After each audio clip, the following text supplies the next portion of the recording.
So, yun po. Akot naman kami panambak ngayon.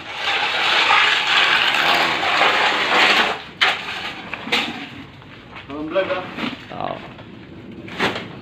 ito nga pala si Rico alias Bibi. Tatambak kami ngayon. Dito namin tinatambak sa likod.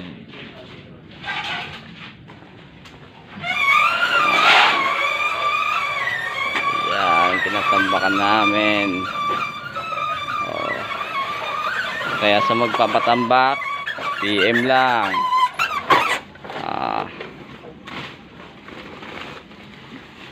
Yan, nahagis sila unti-unti doon.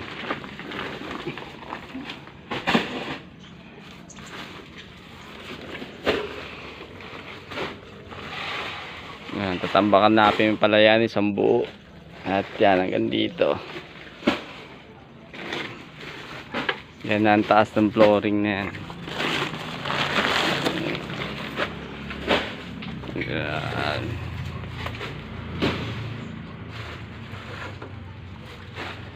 And thanks for watching.